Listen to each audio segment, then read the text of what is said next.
মহাভারত স্বয়ংসম্পূর্ণ এই মহাকাব্যে যেমন আছে অধর্মের উপর ধর্মের বিজয়গাথা, তেমনই আছে জীবন দর্শনের মহাশিক্ষা, যা পৌরাণিক হয়েও চিরনতুন, যা আমাদের শেখায় জীবনে নিষ্কাম কর্মের মাহাত্ম্য। মহর্ষি বেদব্যাস দ্বারা রচিত এই মহাকাব্যের কিছু জানা অজানা কাহিনী শ্রোতাদের সামনে তুলে ধরাই হলো আমাদের এই ছোট্ট প্রচেষ্টার উদ্দেশ্য। আগের পর্ব ধৃতরাষ্ট্রের দেহত্যাগে যা শুনেছেন তা একবার ছোট্ট করে মনে করিয়ে দিই। সম্রাট যুধিষ্ঠিরের আশ্রয়ে দীর্ঘ 15 বৎসর সুখে দিনাতিপাত করে মহারাজ ধৃতরাষ্ট্র এবার ব্রতী হলেন পরলোকের পাথেয় সঞ্চয়ে। মহর্ষি ব্যাসের অনুমতিক্রমে সংসার ত্যাগ করে বানপ্রস্থে যাত্রা করলেন ধৃতরাষ্ট্র, গান্ধারী, বিদুর, কুন্তী এবং সঞ্জয়। চোখের জলে তাদের বিদায় জানালেন পাণ্ডবগণ এবং নগরবাসীবৃন্দ। বনবাসী হয়ে কঠিন তপস্যা শুরু করলেন তারা। যোগ বলে নিজের দেহ ত্যাগ করে যুধিষ্ঠিরের শরীরে লীন হলেন মহাত্মা বিদুর। মহর্ষি ব্যাসের তপবলে নিজের মৃত পুত্র আর আত্মীয়দের সাক্ষাৎ পেলেন ধৃতরাষ্ট্র। 3 বৎসর বনবাসের পর দাবানলের অগ্নিতে প্রাণ সংবরণ করলেন হস্তিনাপুরের বৃদ্ধ মহারাজ ধৃতরাষ্ট্র। তারপর কি হলো? সময় থেমে থাকে না। বৃদ্ধ মহারাজ ধৃতরাষ্ট্র সহ কুরু বংশের সকল বয়োজ্যেষ্ঠ ব্যক্তি এখন পরলোকবাসী। হস্তিনাপুরের সিংহাসনে দীপ্ত সূর্যের ন্যায় বিরাজমান আছেন সম্রাট যুধিষ্ঠির। তার সুশাসনে রাজ্যের সর্বত্র সমৃদ্ধির চিহ্ন দেখা যায়। প্রজাগণ সুখে দিনাতিপাত করছেন। প্রতিবেশী এবং সকল সামন্ত রাজাগণও খুবই সুখে আছেন। হস্তিনাপুরের ছত্রছায়ায় সমগ্র আর্যাবর্ত নতুন করে এই যুদ্ধোত্তর পৃথিবীতে পুনরায় নিজের গরিমা খুঁজে পাচ্ছে। এইভাবে কেটে যায় বহু বছর। কিন্তু তখন কলিযুগের সময়, ধর্ম তখন বিলুপ্ত প্রায়। ছল, চাতুরী, অধর্মই তখন প্রবল। ভারতবর্ষের পশ্চিম প্রান্তে দ্বারকা নগরীতে তখন এক অদ্ভুত সময়ের সূচনা হয়েছে। দ্বারকায় কোনো নৃপতি শাসন করেন না। সেখানে বসবাসকারী যাদবগণ নিজেদের মধ্যে সৌহার্দ্যপূর্ণ সম্পর্ক রেখে সুষ্ঠুভাবে গণতান্ত্রিক উপায়ে রাজ্য চালান। সেই রাজ্যের সমৃদ্ধি ঈর্ষা উদ্রেক করে। কৃষ্ণ আর বলরাম এই 2 মহাপুরুষ হলেন সেই যাদবকুলের শিরোমণি। আর আছেন বৃদ্ধ বসুদেব আর মাতা দেবকী। কৃষ্ণ আর বলরাম প্রতিটি কার্যে নগরবাসীর মতামত নিয়ে তবেই সেই কার্য করেন। তাদের আদেশ দ্বারকাবাসীর কাছে বেদ বাক্য। কিন্তু এহেন ও সুবর্ণ সমাজ ব্যবস্থাতেও কালান্তক ব্যাধির ন্যায় প্রবেশ করল কলি। কুরুক্ষেত্রের যুদ্ধের পর অতিবাহিত হয়ে গিয়েছে 36 বৎসর। ধীরে ধীরে যাদবকুলের মধ্যেও হিংসা, দেশ, ছল এই সকল কুস্বভাব দেখা দিতে লাগল। যুগ পুরুষ শ্রীকৃষ্ণ সবই লক্ষ্য করেন, কিন্তু কিছুই বলেন না। একদিন মহর্ষি বিশ্বামিত্র, কর্ণ এবং দেবর্ষি নারদ এলেন দ্বারকাতে। তাদেরকে নগরীর দ্বারে আসতে দেখে শ্রীকৃষ্ণের বৈমাত্রেয় ভ্রাতা শরণের মস্তিষ্কে এক দুর্বুদ্ধির জন্ম নিল। আগত মহর্ষিদের অন্তর্দৃষ্টি ঠিক কতটা গভীর তা পরীক্ষা করবার অদম্য এক অভিসন্ধি দেখা দিল তার মনে। কৃষ্ণের পুত্র শাম্বকে নারীর বেশ ধারণ করিয়ে শারণ মহর্ষিদের সামনে এসে করজোড়ে বললেন, প্রণাম ঋষিবর, আপনাদের সহসা দ্বারকাতে আগমনে আমরা অত্যন্ত খুশি হয়েছি। একটি নিবেদন ছিল প্রভু। আমার সাথে এই যে নারীকে দেখছেন, ইনি যাদববীর বভ্রু স্ত্রী। বভ্রু বহুদিন যাবৎ একটি পুত্র সন্তানের কামনা করছেন। আপনারা তো ত্রিকালদর্শী মহর্ষি, কৃপা করে যদি একটিবার বলেন যে বভ্রু আর ওর পত্নী এবার এক পুত্র সন্তান লাভ করবে, তাহলে বড়ই আনন্দ হবে। কিন্তু মহর্ষিদের দিব্য দৃষ্টির সামনে শারণের এই ছল সহজেই ধরা পড়ে গেল। তারাও যদি এই ঘটনাকে নিছক বালক সুলভ আচরণ মনে করে অগ্রাহ্য করতেন, তাও হয়তো মঙ্গল হতো। কিন্তু কালের ধর্ম তখন অন্য। শারণের এই আচরণকে নিজেদের সাধনালব্ধ ক্ষমতার অপমান গণ্য করলেন মহর্ষি বিশ্বামিত্র আর কর্ণ।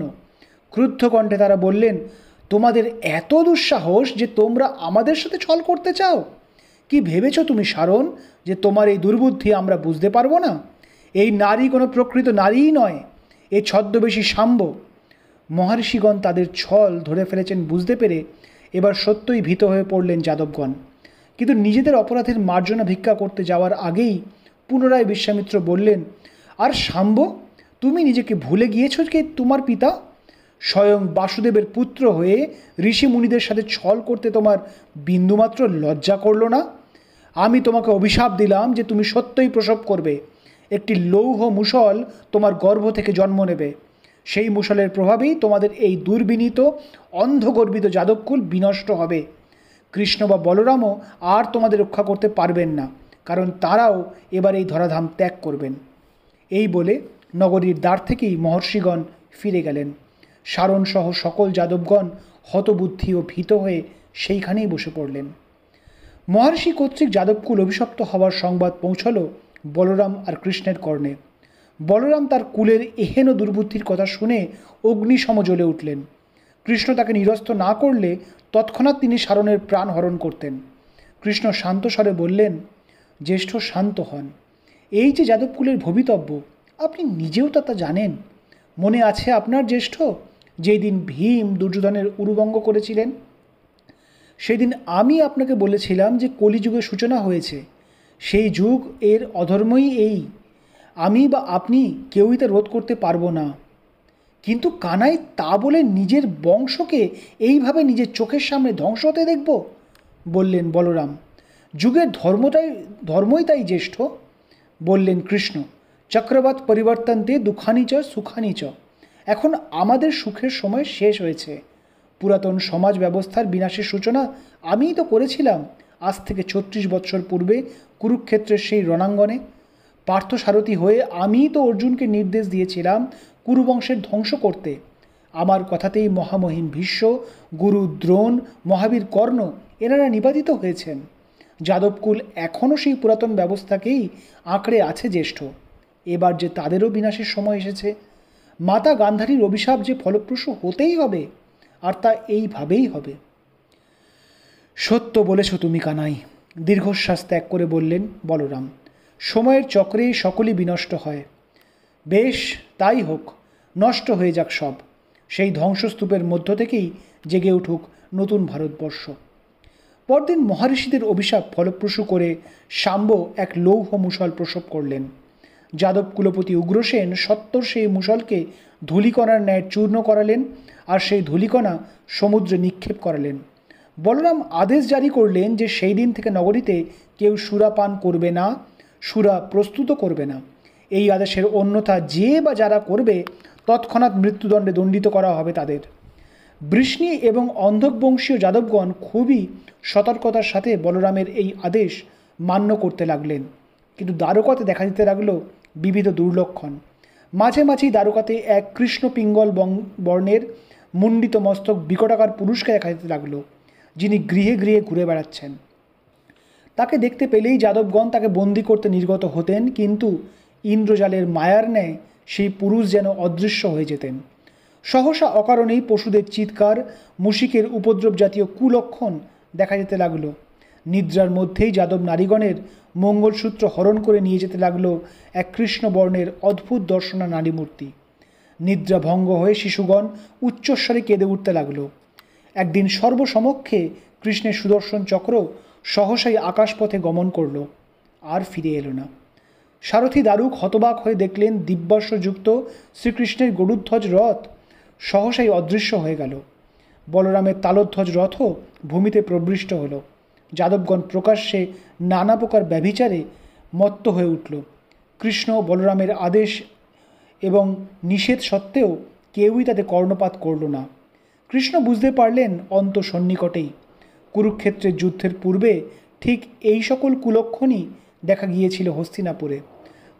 ত্রয়োদশী তিথিতে অমাবস্যা দেখে কৃষ্ণ এবার যাদবকুলকে বললেন, এবার আমাদের সকলের প্রবাস তীর্থে গমন করা উচিত। দ্বারকার পরিস্থিতি আর সঠিক বোধ হয় না আমার। এদিকে সমুদ্রে নিক্ষিপ্ত সেই লৌহ মুষল চূর্ণ ভেসে এলো সমুদ্র তটে। সেখানকার মৃত্তিকাতে মিশে গেল সেই চূর্ণ। সেখান থেকে জন্ম নিল অজস্র তৃণগুচ্ছ। প্রবাস তীর্থে পৌঁছেও সেখানে যাদবগণ নিজেদের ব্যভিচার বজায় রাখলেন। অপরিমিত পরিমাণ মদ্য সেবন করে পরস্ত্রী কাতর হয়ে পড়তে লাগলেন তারা। ব্রাহ্মণগণকে কোনোই সম্মান প্রদর্শন না করে তাদের নিমিত্ত নির্মিত ভোজনে সুরা মিশ্রিত করে সেই অন্ন বানরদের খাওয়াতে লাগলেন যাদবগণ। কৃষ্ণ আর বলরাম বাদে সকলকেই সেই ব্যভিচারে মত্ত আর দর্পে অন্ধ হয়ে উঠলেন। এমনকি সাত্ত্বকী আর কৃতবর্মার ন্যায় প্রাজ্ঞ ব্যক্তিগণও সেই ব্যভিচারে নিজেদের নিমজ্জিত করে ফেললেন। একদিন অত্যধিক সুরাপানের পর বিহ্বল হয়ে সাত্যকী কৃতবর্মাকে বললেন, তুমি নরাধম, তোমার এতটুকুও লজ্জা করে না যে পাপী অশ্বত্থামার সহচর হয়ে তুমি নিদ্রিত পাণ্ডব বীরদের হত্যা করিয়েছিলে? ধৃষ্টদ্যুম্ন বা শিখণ্ডীর কথা যদিও বা ছেড়ে দিই, ওই বালক পাণ্ডব পুত্ররা তোমাদের কী ক্ষতি করেছিল কৃতবর্মা? ওদেরকেও ঘুমের মধ্যে হত্যা করেছ তুমি? কৃতবর্মাও তখন নেশায় মত্ত। তিনিও বললেন, থামো সাত্যকী, আমি নরাধম যদি হই, তুমি তাহলে নীচ পাপিষ্ঠ। কুরুক্ষেত্রের যুদ্ধে নিরস্ত্র এক বাহুহীন যোগাসনে উপবিষ্ট ভূরিশ্রবাকে হত্যা করার পাপ তোমাকে আমৃত্যু বয়ে বেড়াতে হবে। তুমি মিথ্যাবাদী আর ধূর্ত। পরস্পরের প্রতি এইরূপ কটুবাক্য নিক্ষেপ করেও ক্ষান্ত হলেন না দুই মহাবীর। সাত্যকী সহসা উঠে দাঁড়ালেন, নিজের কোষ থেকে অসি মুক্ত করে বললেন, আমি পাপী তাই না? ভূরিশ্রবাকে হত্যা করে পাপ করেছি তাই না? বেশ, তাহলে আমিও প্রতিশোধ নেব। নিরস্ত্র পাণ্ডব পুত্রদের হত্যা করবার প্রতিশোধ এখনই নেব আমি। এই বলে সেই অসির এক আঘাতে কৃতবর্মার মস্তক ছেদন করলেন সাত্যকী। তারপর উন্মত্তের ন্যায় কৃতবর্মার অনুচরদের হত্যা করতে লাগলেন তিনি। ভোজ আর অন্ধক বংশীয় বীরগণ কোনো অস্ত্র হাতের কাছে না পেয়ে সামনে রাখা উচ্ছিষ্ট সহ ভোজনপাত্র দিয়েই সাত্যকীকে প্রহার করতে লাগলেন। একসঙ্গে এতজন পুরুষের সাথে যুদ্ধ করতে পারলেন না সাত্যকী। নিদারুণ আহত হয়ে ভূমিতে পতিত হলেন। কৃষ্ণ সেইখানেই উপস্থিত ছিলেন। তিনি কালের নীতি স্মরণ করে নিশ্চুপ রইলেন। কৃষ্ণের পুত্র প্রদ্যুম্ন সাত্যকীর সহযোগিতা করতে এসে সেই মারমুখী যাদব পুরুষদের সাথে মুষ্টিযুদ্ধে রত হলেন। কিন্তু উন্মত্ত সেই বীর সমষ্টি সাত্যকীর সাথে সাথে প্রদ্যুম্নকেও হত্যা করল। পুত্রের মৃত্যুতে ক্রুদ্ধ হয়ে উঠলেন কৃষ্ণ।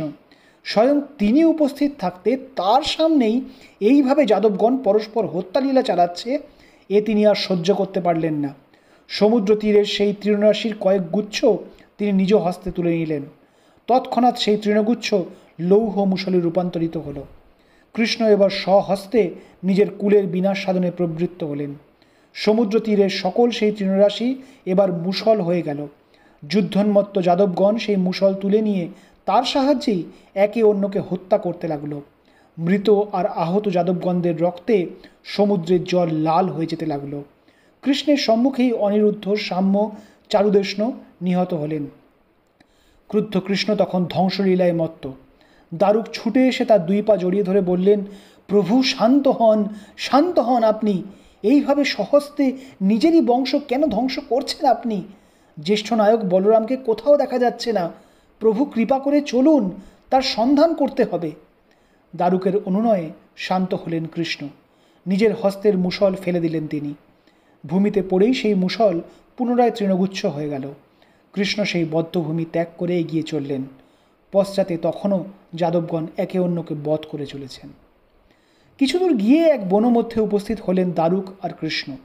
তারা দেখলেন অদূরেই এক নির্জন স্থানে নিষ্কম্প শরীরে চক্ষু মুদিত করে বসে আছেন বলরাম। কৃষ্ণ দারুককে বললেন, সত্বর হস্তিনাপুর গমন করো তুমি, সব্যসাচীকে এখানে নিয়ে এসো। একমাত্র সেই পারে যাদবকুলের নারীদের রক্ষা করতে। দেরি করো না দারুক, সত্বর যাও। প্রভুর আদেশ পাওয়া মাত্র দারুক এক বেগবান অশ্বে আরোহণ করে তখনই যাত্রা করলেন হস্তিনাপুরের দিকে। এবার চোখ খুলে চাইলেন বলরাম। অগ্রজের চোখের সেই শান্ত নিমিলিত দৃষ্টি চিনতে পারেন কৃষ্ণ। জ্যেষ্ঠ এই জগৎ থেকে নিজেকে বিচ্যুত করে নিয়েছেন, এবার তিনিও মহাপ্রস্থান করবেন। বলরাম শান্ত স্বরে বললেন, তাহলে যাদবকুলের অন্ত তোমার হাতেই হলো কানাই। যা ভবিতব্য তাকে কেই বা খণ্ডাবে। আমাদের কুলও বিনষ্ট হলো। এখানে বসেই যাদব নারীদের বিলাপের ধ্বনি আমার কর্ণে প্রবেশ করছে অনুজ। আমার মন উতলা হয়ে উঠেছে। জানি জ্যেষ্ঠ, আমিও শুনতে পাচ্ছি সেই ধ্বনি, বললেন কৃষ্ণ। আমাদের এই জগতে থাকার সময় উত্তীর্ণ হয়েছে। আপনি কিয়ৎক্ষণ অপেক্ষা করুন, আমি নারীদের রক্ষার ব্যবস্থা করে আসছি। দ্রুত বেগে সেই বন থেকে নির্গত হয়ে গেলেন কৃষ্ণ। বলরাম পুনরায় ধ্যানস্থ হলেন। দ্বারকায় তখন সর্বত্র ধ্বংসের চিহ্ন। প্রতি গৃহ থেকে স্বজন হারানোর বেদনার্ত কণ্ঠে কান্নার ধ্বনি ভেসে আসছে। নিজের পালঙ্কে হতবিহ্বল হয়ে বসে আছেন বৃদ্ধ বসুদেব। কৃষ্ণ এসে তার চরণ বন্দনা করে বললেন, পিতা, আমি অর্জুনকে এখানে আসতে সংবাদ প্রেরণ করেছি। কুরুক্ষেত্রের যুদ্ধে আমি বহু মনুষ্যের নিধন দেখেছি, কিন্তু তাও আজ স্বজাতির এই নিধন আমাকে পীড়া দিচ্ছে। আমি সকল যাদব নারীকে আপনার সংরক্ষণে রেখে যাচ্ছি পিতা। জ্যেষ্ঠ ভ্রাতা বনমধ্যে তপস্যা করছেন, আমিও তার সাথেই তপস্যা করতে যাচ্ছি। এই নির্বান্ধ পুরীতে আমার আর থাকতে ইচ্ছা হয় না। এই বলে কৃষ্ণ পুনরায় সেই বনে গমন করলেন। সেই নির্জন বনস্থলে পৌঁছে এক অদ্ভুত দৃশ্য দেখলেন কৃষ্ণ। ঋজু দেহে বসে আছেন বলরাম। তার মুখ থেকে শ্বেতবর্ণ সহস্র শীর্ষ রক্তমুখ এক মহানাগ নির্গত হলেন। তারপর সেই মহানাগ সর্পিল গতিতে সমুদ্রের দিকে গমন করলেন। বাসুকী, কর্কটক, তক্ষক প্রমুখ নাগগণ এবং স্বয়ং বরুণদেব সেই মহানাগের প্রত্যুৎগমন করলেন। ধীরে ধীরে সেই অনন্ত নাগ প্রবেশ করলেন সাগর জলে। বৈকুণ্ঠবাসী দেব বিষ্ণুর মস্তকে ছত্রধারী অনন্ত নাগ অবতার রূপে জন্মেছিলেন বলরাম হিসেবে। আজ নিজ কর্ম সম্পাদন করে সেই মহানাগ নিজের ধামে প্রত্যাবর্তন করলেন। বৃক্ষতলে পড়ে রইল ধ্যানস্থ বলরামের নশ্বর দেহ। ধীরে ধীরে বৃক্ষের গুল্মরাজি সেই শরীরকে আচ্ছাদিত করে দিল। সজল চোখে সেইখানেই কিছুক্ষণ দাঁড়িয়ে রইলেন কৃষ্ণ। অগ্রজ চলে গেলেন। এবার তারও যে অন্তিম কাল উপস্থিত। সেই বৃক্ষতলেই অর্ধশায়িত হয়ে ধ্যানস্থ হলেন বাসুদেব কৃষ্ণ। মহাযোগী কৃষ্ণ যোগমগ্ন হলেন। তার দ্বিভুজ রূপ মিলিয়ে গিয়ে সেখানে আবির্ভূত হল তার প্রকৃত স্বরূপ। স্বয়ং চতুর্ভুজ নারায়ণ সেই বৃক্ষতলে যেন যোগনিদ্রায় শায়িত আছেন। বৃক্ষের লতা দ্বারা তার সমগ্র দেহ আচ্ছাদিত হলেও কেবল রক্তিম পদযুগল দেখা যাচ্ছিল। জরা নামের এক ব্যাধ দূর থেকেই সেই পদযুগলকে মৃগ মনে করে সহসা স্বর চালনা করল। তড়িৎ গতিতে সেই স্বর এসে কৃষ্ণের পদতলে বিদ্ধ হল। শিকারের সন্ধান করতে এসে সেই চতুর্ভুজ দিব্য রূপধারী কৃষ্ণ আর তার পদতলে বিদ্ধ স্বর দেখে মহাপাপের ভয়ে সেই স্থানেই উচ্চস্বরে ক্রন্দন করে ভূমিতে পতিত হলো জরা। বলতে লাগলো, প্রভু ক্ষমা করুন, আমি বুঝতে পারিনি আপনি এই স্থানে আছেন। নির্বোধ আমি আপনার এই কমলতুল্য চরণকে মৃগ মনে করে স্বর চালনা করলাম। আমার নরকেও গতি হবে না প্রভু, আমাকে ক্ষমা করুন। কৃষ্ণ কিন্তু নিরুত্তাপ। সেই যোগমগ্ন শরীর থেকেই মেঘমন্ত্র কণ্ঠে উত্তর এলো, জরা তুমি কোনোই অপরাধ করনি, তোমার হস্তেই আমার মৃত্যু হবে। এ স্বয়ং নিয়তির বিধান ছিল। নিয়তির লিখন খণ্ডন করবার সাধ্য বিধাতা পুরুষেরও নেই। আমি তোমাকে ধন্যবাদ দিচ্ছি আমাকে আমার নশ্বর দেহ থেকে মুক্তি দেওয়ার জন্য। সেই কণ্ঠস্বর নিশ্চুপ হওয়ার সাথে সাথেই সেই বনস্থল এক দিব্য আলোয় আলোকিত হয়ে গেল। মঙ্গল শঙ্খের ধ্বনি ধ্বনিত হলো চতুর্দিকে। স্বর্গ থেকে পুষ্পবৃষ্টি করলেন দেবর্ষি নারদ এবং দেবগণ সকলেই। দিব্য দেহ ধারণ করে যুগপুরুষ কৃষ্ণ বৈকুণ্ঠধামে গমন করলেন। স্বয়ং দেবরাজ ইন্দ্র সারথী হয়ে তাকে স্বাগত জানাতে এলেন। নিজের মর্তলীলা সংবরণ করে জগতের পালনকর্তা বিষ্ণু এবার নিজ লোকে গমন করলেন। বৃক্ষতলে দাঁড়িয়ে সেই দিব্য ঘটনা প্রত্যক্ষ করে জরা কেবলই বলতে লাগলো, হে কৃষ্ণ করুণা সিন্ধু দীনবন্ধু জগৎপতে গোপেশ গোপিকা কান্ত রাধাকান্ত নমস্তুতে। শুনতে শুনতে অজান্তেই চোখে জল আসে মহারাজ জন্মেজয়ের। অশ্রুদ্ধ কণ্ঠে বললেন, সত্যই বড় বেদনাদায়ক কাহিনী শোনালেন আপনি মহর্ষি। কিন্তু ভগবান কৃষ্ণের মৃত্যু এইভাবে এক সাধারণ ব্যাধের হাতে কেন হলো? সব কিছুই পূর্ব নির্দিষ্ট থাকে রাজন, বললেন মহারিষি বৈশম্পায়ন। ত্রেতা যুগে দেব বিষ্ণু প্রভু রাম হিসাবে অবতীর্ণ হয়েছিলেন, এ তো আপনি জানেন। বানর নৃপতি বালিকে ছলের সাহায্যে হত্যা করতে সুগ্রীবকে তিনি সাহায্য করেছিলেন। বালির পুত্র অঙ্গদ যদিও মাতা সীতার উদ্ধার কার্যে প্রভু রামকে সর্বান্তকরণে সাহায্য করেছিল, কিন্তু সে তার পিতার অকারণ মৃত্যুতে শোক সন্তপ্তও ছিল। প্রভু রাম তার পিতাকে হত্যা করেছিলেন, কিন্তু তিনি যে স্বয়ং ধর্ম। মানসিক দোলাচলে পড়েছিল অঙ্গদ। পিতৃহন্তারককে সে শাস্তি দিতে পারছে না। অন্যদিকে প্রভু রামের ক্ষতির কথা সে স্বপ্নেও ভাবতে পারে না। উপায় বললেন স্বয়ং প্রভু রাম। দাপর যুগে তিনি কৃষ্ণ হয়ে অবতীর্ণ হবেন। আর অঙ্গদ, সেই হলো এই ব্যাধ জরা। তার নিক্ষিপ্ত স্বরেই নিজের মর্তলীলা সংবরণ করলেন শ্রীকৃষ্ণ। আসলে তিনি চিরকালই শরণাগত দীনার্ত পরিত্রাণ পরায়ণ। ভক্তের মনের কষ্ট যে তাকেও বিচলিত করে, তাই নিজের প্রাণ দিয়ে ভক্তের মনের কষ্ট দূর করে গেলেন তিনি। এটাই তো তার লীলা।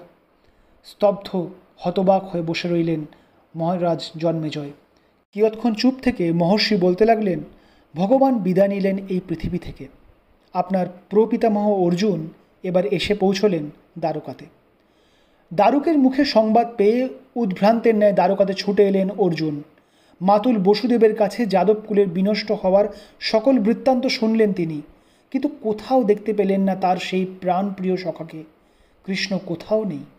দারুক উচ্চস্বরে ক্রন্দন করে জানালেন, বলরাম আর কৃষ্ণ ইহ জগৎ ত্যাগ করে গিয়েছেন। রুক্মিণী, সত্যভামা এবং আরও সকল যাদব নারীগণ উচ্চস্বরে ক্রন্দন করে উঠলেন। অর্জুন আর সহ্য করতে পারলেন না এই আঘাত। অচেতন প্রায় হয়ে ভূমিতেই বসে পড়লেন তিনি। কৃষ্ণবিহীন এই সংসার কেমন হবে?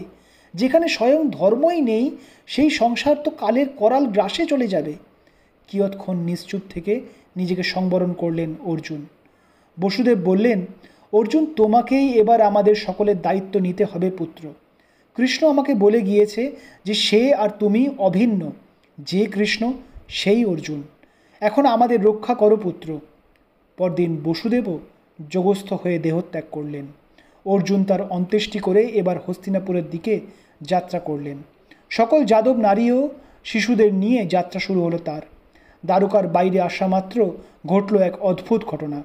প্রবল গর্জন করে ছুটে এলো সমুদ্রের জলরাশি। অর্জুন সহ সকল নগরবাসী নির্গত হয়ে যাওয়ার সাথে সাথেই জলপ্লাবিত হলো ভগবান কৃষ্ণের লীলামণ্ডিত দ্বারকা নগরী। সমুদ্র গর্ভে বিলীন হয়ে গেল সেই নগরী। হস্তিনাপুরে প্রত্যাবর্তনের পথে অর্জুনের নেতৃত্বে থাকা সেই বিরাট দলকে কয়েকজন দস্যু আক্রমণ করল। অর্জুন ব্যঙ্গের হাসি হেসে সেই দস্যুদের নিবৃত্ত হতে বললেন, কিন্তু তাতেও সেই দস্যুগণ কর্ণপাত করল না। এহেন ধৃষ্টতায় ক্ষুব্ধ হয়ে অর্জুন নিজের গান্ডীব তুলে নিলেন, কিন্তু অবাক হয়ে দেখলেন যে সকল দিব্যাস্ত্রের জ্ঞান তিনি বিস্মৃত হয়েছেন। তখন বাধ্য হয়ে নিতান্ত অসহায় অর্জুন গান্ডীবের অগ্রভাগ দিয়ে সেই দস্যুদের সাথে যুদ্ধ করলেন। কিন্তু তাও দস্যু কর্তৃক সেই নারীদের সম্ভ্রম নষ্ট হলো, ধনরাশি লুণ্ঠিত হলো। হতবাক হয়ে চেয়ে রইলেন তৃতীয় পাণ্ডব অর্জুন, যার বাণের সামনে একদিন মাথা নত করতেন বিশ্বের সর্বশ্রেষ্ঠ ধনুর্ধরেরা, আজ তিনি অসহায় হয়ে কজন নিম্ন সামর্থ্যের দস্যুদের হস্তে হেনস্থা হলেন। হস্তিনাপুরে ফিরে যুধিষ্ঠিরকে সকল বার্তা নিবেদন করলেন অর্জুন। বলরাম আর কৃষ্ণের প্রয়াণে পাণ্ডবগণ বিমর্ষ হয়ে পড়লেন। নিজের প্রিয় সখার তিরোধানের সংবাদ শুনে সম্রাজ্ঞী দ্রৌপদী হতবাক হয়ে রইলেন। সেই সময় মহর্ষি ব্যাস এলেন হস্তিনাপুরে। সকল বৃত্তান্ত শুনে তিনি বললেন, অর্জুন, বৃথা শোক করো না। যাদবকুলের বিনাশ অবশ্যম্ভাবী ছিল তা তো তুমিও জানো। জানতেন শ্রীকৃষ্ণ। তিনি নিজের কার্য সমাধা করে স্বকীয় ধামে ফিরে গেছেন বৎস। আর তোমারও তো এই পৃথিবীতে যে কার্য সিদ্ধ করার কথা ছিল তারও সমাপন হয়েছে। তাই সকল দিব্যাস্ত্রের জ্ঞান তুমি বিস্মৃত হয়েছ। এরপর যুধিষ্ঠিরকে তিনি বললেন, সম্রাট, ধর্মরাজ্য স্থাপিত হয়েছে। তুমি সেই সাম্রাজ্যের শাসনও করেছ সুষ্ঠুভাবে। এবার তোমাকেও নিজের পরবর্তী আশ্রমের জন্য প্রস্তুত হতে হবে। রাজা, প্রস্তুত হও, তোমাদেরও সময় সমাগত। রাজমাতা গান্ধারীর অভিসম্পাত ফলপ্রসূ করে কুরুক্ষেত্রের যুদ্ধে ৩৬ বৎসর পর বিনষ্ট হল যাদবকুল। মর্তলীলা সংবরণ করে বৈকুণ্ঠে প্রত্যাবর্তন করলেন দেব বিষ্ণু আর তার সদা সহচর অনন্তনাগ। কৃষ্ণবিহীন এই পৃথিবীতে কেবল রইলেন পাণ্ডবগণ। তাদেরও বার্ধক্য এসেছে। সম্রাট যুধিষ্ঠিরের মনেও এবার সংসারের প্রতি বিতরাগ জন্মেছে। এবার কি করবেন পাণ্ডবগণ? আজ এইখানেই শেষ করছি। আগামী পর্বে মহাকাব্য মহাভারতের আরও কিছু কাহিনী নিয়ে আবার আমরা আপনাদের কাছে আসব। ভালো লাগলে জানাতে ভুলবেন না। ধন্যবাদ।